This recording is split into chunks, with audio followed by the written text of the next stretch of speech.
Over the last few years, a phrase has cropped up, the new normal.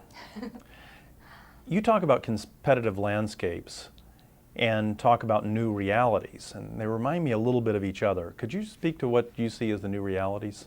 Well, I love how you say the new normal, because to me, that phrase means that we get used to something. Yes. And to me, new realities is something that seems like it's catching us by surprise, but really we're getting so used to it that it's hard to imagine that. I remember somebody saying, think of 1999, what songs were on your iPod? And you start naming them off. And then it's like, time out, you didn't have an iPod in 1999. And that wasn't that long ago. Right. So if we think about these realities, Don Tapscott wrote a book a few years ago called Wikonomics. And he talked about the notion that we're connected. And it's a wiki, like a Wikipedia world, where everybody can contribute, in the world of business especially. And I've found that that has created speed. That things that used to be, well, think about Wall Street analysts years ago. If they just had a ticker tape machine and I didn't, they were going to win. That was all the competitive information they needed to be ahead of me. Well, now everybody has access to everything. So information is too fast for us to keep up with. And it's all over, it's ubiquitous, it's so fast that what it means is that what we were trained to be good at, which is to have more information, to do more data searching, is no longer enough. So speed is the first. The second is the social fabric. And I talked about Mad Men was a place where we could broadcast or have a billboard or have an ad, and that was the mindset that we knew our customers would have about our product. Drink Coca-Cola, and that was the conversation.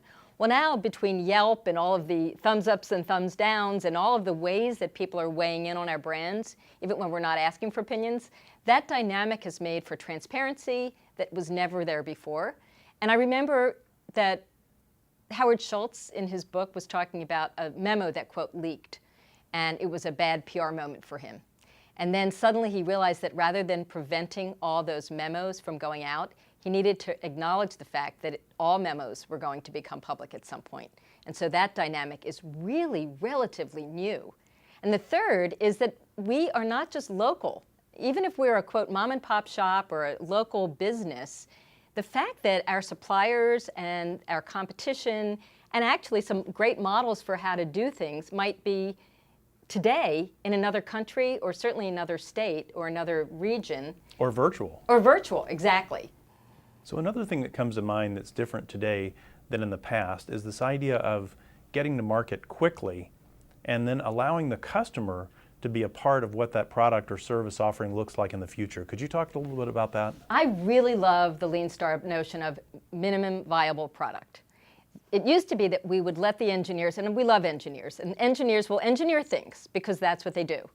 And if you try to perfect things, and this is where the Six Sigma mindset has evolved a bit, in my opinion, rather than perfection as you come out of the chute, why not put something out there that's at least a 80% solution, and then allow the users to use it the way that they want to. My favorite thing is workarounds. If you have a piece of equipment that has enough workarounds, maybe you've got a new idea coming. I had some friends visit from out of the country a couple of months ago, and they have been in telecom, ironically. And they came with one SIM card phone, and then to do their work, they also had another SIM card phone. So they had literally two different phones, and they rubber banded them together. And I thought, surely, someone's probably figured this out by now, I'm sure Qualcomm has, but surely a two SIM card telephone for the international traveler where one was on your local plan and another was the less expensive international. Those kinds of workarounds are what, instead of an engineer making the perfect prototype to go to market, why don't you see what happens? And if you have enough phones rubber banded together, it's like